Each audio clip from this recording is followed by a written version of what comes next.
Hey everybody, and welcome back to the Keep 7 Gaming YouTube channel. And today we're going to be having a quick discussion about where I think the meta is going to be settling post-ban. So after the Agent of Treachery, Fires of Invention ban, and after the companion tweak, or the tweak to the companion mechanic, where companions now cost 3 mana to be cast or to be put into your hand, and then you can cast them from there. And again, Agent of Treachery and Fires of Invention being banned. So I think your top tier meta is going to consist, and these are my predictions. Don't go out there spending your wild cards based on what I'm saying here, but this is what I think is going to happen. I think your top tier meta will consist of Temur Rec, Azura Control, Bant Ramp, Cycling, and I think Jun Sac. I think that's going to be your top tier meta. Maybe Mono Red Embercleave wedges its way in there, but I think all of those decks are going to be pretty much your tier 1 meta. The Azura Control decks could have Yorion as a companion, maybe not. The Bant Ramp deck could have Yorion as a companion, maybe not. I think they're just as strong with with him as they are without him.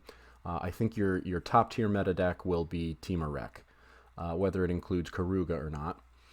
Karuga is really just a throw-in. Yorion is kind of just a throw-in now. He could be a late game game changer. Karuga is not going to be a game changer by any means. In the Temur Rec deck. I'll put a link to my Aether Hub page in the description, as well as kind of a link to each one of the individual decks we'll be talking about. But for all intents and purposes, I think companions are pretty much dead. I think the only ones that somewhat survive are Yorion, Karuga, possibly in the Temur Rec shell that was kind of popularized right before the bans came out. But Yorion, I think, survives. He's decent. I think he's going to be okay. Karuga could exist only in that Temur Reclamation shell because it doesn't have any 3-drops anyway. So, if you want him as a late game throw-in, just something to use 3 mana for, get him into your hand, and then you can cast him after that. And then possibly Gyruda decks, I think, weren't meta for a long time. They were meta for like 2 days, and then everybody figured out how to outplay them. So I think those decks, are going to remain unchanged, but they weren't meta anyway, so they're not going to be part of your top tier.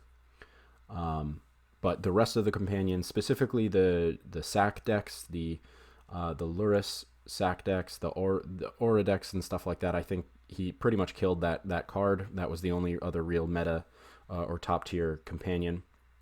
And I think he's pretty much dead now. The only way he can still exist is with Priest of the Forgotten Gods.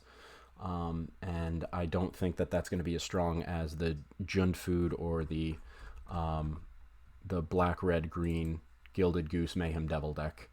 I don't think he competes with that anymore.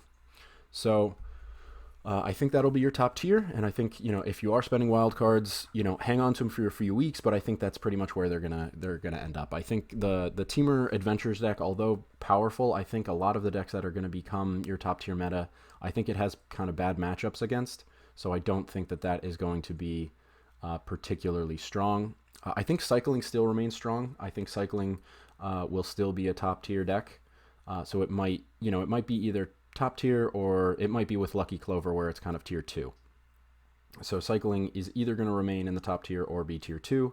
But I think the ones I mentioned before, so Bant Ramp, Azura Control, Temur Reclamation, the Jun Sac decks are pretty much going to be your top tier. And then with Lucky Clover and Cycling being either top tier or tier 2 with Lucky Clover.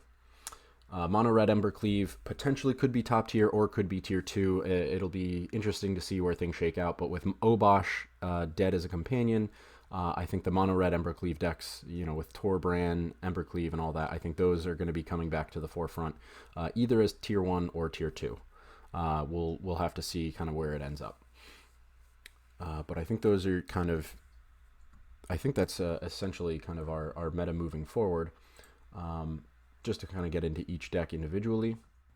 So what becomes our tier 1 meta deck, our number 1, what replaces the Yorion Luca Agent of Treachery deck? I think that becomes Wilderness Reclamation or Temur Reclamation, the Temur Reclamation decks that were popular kind of at the end of Theros, I want to say.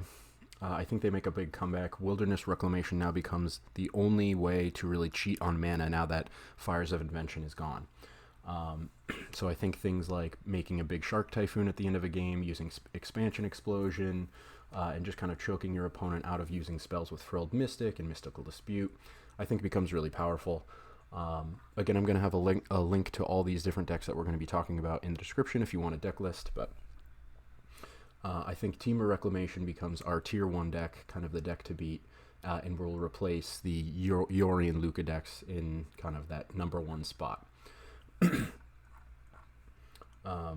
So you're using Wilderness Reclamation, again, to untap all of your lands at the beginning of your end step, so essentially doubling the amount of mana that you have available to you and opening you up to being able to counter spells with Frilled Mystic or Mystical Dispute at the, essentially letting you tap out on your turn, untap all your mana so that you can save room to either keep building on your opponent's turn, putting things like Nightpack Ambusher down, or playing other things at instant speed, or, using Frilled Mystic or Mystical Dispute to counter the big threats that your opponent is trying to play. So I think that's kind of our tier 1 deck. That's going to be our deck to beat. Our tier 1 number 1, I should say. I think next to it is Bant Ramp as a close second. I think Bant Ramp comes back with a vengeance. I think cards like Nissa become very powerful again. Whether or not you use Yorion as a companion is obviously entirely up to you, but I think Nissa becomes extremely powerful now. Now that Agent is gone. Teferi is obviously, since he's still unbanned, is an extremely powerful card. Hydroid Krasis becomes a lot less of a risk to cast at large increments. Once you've ramped up a bunch of mana, casting a large Hydroid Krasis is not as risky as it was when Agent was still around. And Dream Trawler is just a solid card to end the game. But, I think this deck is a great shell, and I think this becomes powerful. It has a lot of solid matchups in what I think is going to be powerful moving forward. Next, I would say one of the other top tier decks would be Azura Control, again, with or without Yorion. The Bant Ramp and the Azura Control decks both could have Yorion Sky Nomad as a companion. I don't think he has taken too much of a hit from the nerfs to companions. So you can essentially use either this 80-card shell, or you can use the 60-card shell, kind of reduce it down to 60 cards and do similar to what PVDDR did, or used, I should say, in the World Championships a few, I want to say, months ago. Maybe, how long ago was that? October? December? I can't remember. But yeah, you're using, just a lot of control here, using things like Banishing Light to get rid of single threats. You can also use Banishing Light as an enchantment to get more 2/2s from your Archon of Sun's Grace. You have Omen of the Sea to get more scry, draw a card draw. Also another cheap enchantment that you can use to get another free 2/2. Dovin's Veto to win the counter war. Or if you're not in a countering matchup, something to just get rid of a non-target creature spell, something, some sort of removal, Shatter the Sky, obviously clearing the board. Elspeth Conquers Death, probably one of the most powerful cards in Standard right now. Becomes that much more powerful now that Agent of Treachery can't get rid of it or steal it. Narset to prevent your opponent from drawing more than one card, and obviously to dig, looking for answers. Thirst for Meaning is just an easy way. You can throw away an Omen of the Sea and you essentially draw 2. It's a 3-mana draw 2. And your Absorbs obviously gain some life, and it's a powerful counter spell. Mystical Dispute, probably one of the most powerful counter spells. And then you can main board another Yorion, I think if you include Yorion as a companion, mainboarding Yorion is never a bad thing. You can probably cut like an Elspeth Conquers Death for another Yorion, or maybe you can cut an Archon for another Yorion, but the more Yorion, the better. If you main deck Yorion, there's also a chance that you won't have to pay 3 mana to get your companion into your hand too, so that's another reason to main deck Yorion. So this is the blue-white control shell that I think will be up there. Maybe if Temur Rec is our number 1 tier 1 meta deck, I think that Bant Ramp and Azura Control are our tier 1 number 2s. Possibly joined by this third deck, Jun Sacrifice. I don't play these decks too much, so I can't really speak to them. But With Lurrus being nerfed the way that he was, I think that the 2-mana Lurrus Sacrifice decks are dead. I don't think that they're viable anymore. The only way that Lurrus would still be viable is if you include Priest of the Forgotten Gods. I think any deck without it is dead. And decks with him, I think, are just significantly less powerful now that it costs 3 mana to get him into your hand, unless you mainboard him, which is possible. But I still think that he is. Can you mainboard a Lurrus with Lurrus as a companion? I don't think you can, because he's 3 mana, isn't he? But with Lurrus pretty much dead as a companion, unless you use Priest of the Forgotten Gods, this is probably the more powerful Jun Sac deck out there now. Uses Cauldron Familiar and Witch's Oven to slowly kind of eat at your opponent's life total using Claim the Firstborn as essentially your removal. You take one of their creatures, you attack them with it, and then you can sack it with Witch's Oven or with Woe Strider or with Priest of the Forgotten Gods. Trail of Crumbs is just a way to create more foods, more ways to bring back your Cauldron Familiar. Mayhem Devil is kind of your damage engine. Every time you're sacking something, which should be pretty often, you do 1 damage to any target. Bolas's Citadel is pretty much your endgame. Corvold is another kind of endgame. And then your Gilded Goose is just a way to create easy foods. So I think this is going to be up there in the top tier, either number 2, maybe down to, number 3. If we're talking about all these being tier 1 decks, so these are all going to be, the top meta decks. And I'm just kind of ranking them. So 1 being Temur Rec, 2 being Azorius and Bant, 3 and possibly Jun Sac, 3 being probably Jun Sac, and I would say Cycling still has a place. I would say that, it's going to be still tier 1. I think people are still going to play this. Lurrus is still going to be the companion just as a throw-in, but never get played because it's not worth paying 3 mana to get him into your hand, unless maybe you have no other plays. But I still think that this Jeskai deck, and some people, some people might cut a few of these cards. I think there's that what is it? It's that black cycling deck or black cycling card that they throw in here, even though it's not even playable. They just use it for the cycling purposes. I mean, there's you can change this in any number of ways, but the Jeskai cycling deck I think still has a place in tier 1, whether it's in the third, tied in the 3rd spot with Jun Sac or is in the 4th spot. But overall, still, it will be a powerful deck to contend with, pretty much only because of Zenith Flare, which is their end game. And I think, other than that, the only other thing I can think of is there are other Yorion decks out there, other color combinations of Yorion that aren't particular. I mean, they're still control shells, but, not sprinkling so much as just incorporating other colors in there. I think Esper Control Yorion could have a place. There's this deck that has been kind of popping up recently, which features things like Thought Erasure, which now with the companion nerf is super powerful. If you do come up against a mirror match or something like that and they cast their companion into their hand, you can just Thought Erase it. You can Agonizing Remorse it or something like that. But yeah, this deck is pretty powerful. It has a lot of easy removal: Disfigure, Heartless Act, Thought Erasure, Disinformation Campaign for hand hate, Thought Erasure for hand hate or removal. If they have something in their hand like their companion you want to get rid of, Agonizing Remorse to exile things, Charming Prince for the blinking, Archon of Sun's Grace, which just becomes that much more powerful with all the blink ability. If you have Yorion in the main deck and Yorion as your companion, you have a Charming Prince and Archon on the battlefield, you can just blink a bunch of your enchantments like Omen of the Sea, Disinformation Campaign, Oath of Kaya, Elspeth Conquers Death, and just create a bunch of 2/2s that with lifelink, and depending on how many Archons and Sun Grace and Omen of the Suns you have out there, could mean GG. So I think decks like this, other Yorion control decks, whether they're straight up Azorius, just blue-white, or if they're, Jeskai or Esper like this one, I think all still are in the top tier. So I will say that the Azorius control shell that I showed you, I think it and sprinkling other colors are still going to be powerful. I'm setting this separately because I think it's worth mentioning that it's not just blue-white control. I think there are a lot of other colors you can sprinkle in around an Azorius control shell, and just sprinkling in some other colors. Or that one had some pretty significant black color representation there. So there are other Yorion shells or control shells out there that I think will be top tier. One deck that I think does make somewhat of a comeback is the Sultai ramp decks that were popular at the end of Theros.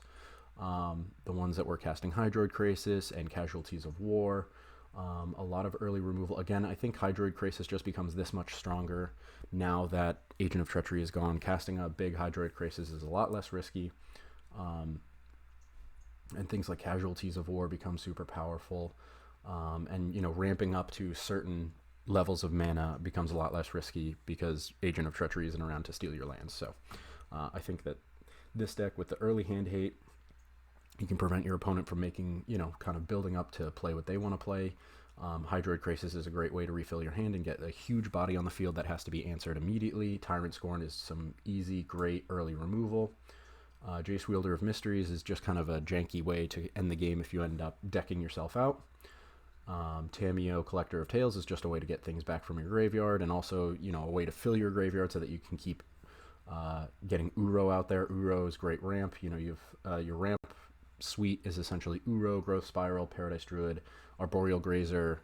I just have a one of in this deck just because I think drawing Arboreal Grazer late game feels bad. So if you have one in your opening hand, it's great for the early ramp, but after that you know, it's diminishing returns. So I'd say do not include more than, you know, 2 copies in a shell like this. But your ramp suite with Uro, Paradise Druid, Growth Spiral, get a bunch of things out there. You can Hydroid Krasis for a lot, refill your hand. You fill your graveyard with Tamiyo so that you can recur these Uros, keep getting them on the field. You keep getting 6/6s out there that have to be answered by your opponent, and they just don't go away. And you can Casualties of War away their threats, their artifacts, creatures, enchantments, whatever's bothering you, planeswalkers. And I think it's just a really solid deck overall, and I think it does make a comeback, whether or not it's tier 1 or tier 2. But if it is tier 1, it's definitely at the bottom of tier 1. It's, you know, it's going to be in your 5 or 6 spot, depending on, I mean, I don't know how many decks are going to be up there, but of the ones that I mentioned, I don't know if this gets included in top tier, or if this is, you know, I'd say tier 2, definitely. Whether or not it wedges its way into tier 1 is arguable, debatable. Teamer Adventure Clover.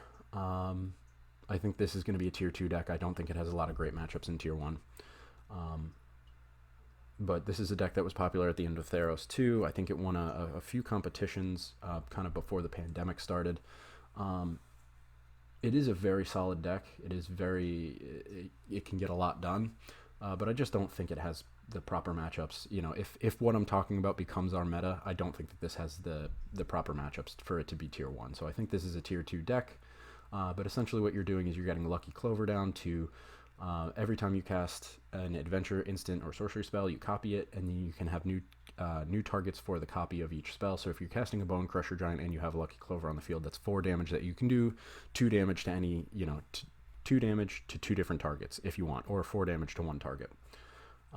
Just as an example. So, you know, you can early game Beanstalk Giant or Bone Crusher Giant for removal, Beanstalk Giant for ramp, Lovestruck Beast just to get a bunch of 1/1s out there, and then you can put Lovestruck Beast down on the next turn, assuming you have 3 mana, and have a 5/5 body on the field that you can potentially attack with. If you have Lucky Clovers on the field before that, you know, you can have a bunch of 1/1s, so, you know, more for your opponent to get to take away from.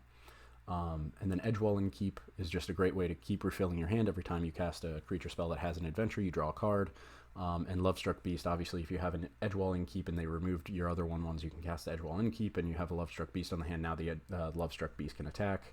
Brazen Borrow is just a great way to keep your opponent, you know, recasting spells for mana, so that you know you're kind of you're delaying their clock. You're keeping them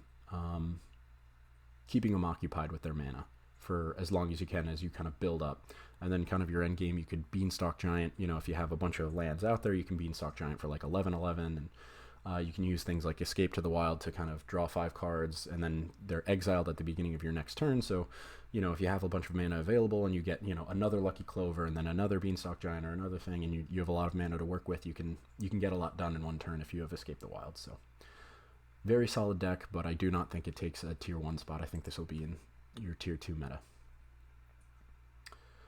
Mono Red Embercleave. So again, now that Obosh is dead, I think that The mono red decks will shift back to the Torbran Ember Cleave shell.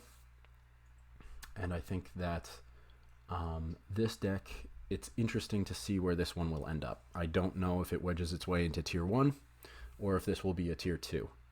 But it's still obviously super strong. It's just about taking out your opponent as quickly as possible, before they can set up a proper defense of any kind.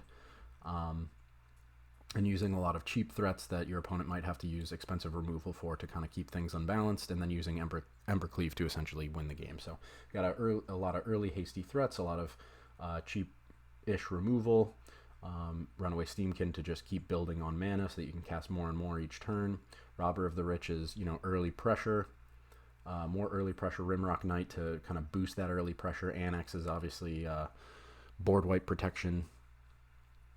And then Torbran to just kind of help finish the game by dealing that much more damage. And Ember Cleave obviously is a game ender. With 22 lands, I think you could probably run 20 if you wanted to, but very powerful deck. Again, I don't know if this is tier 1 or tier 2, but this is where mono red will go now that Obosh is gone.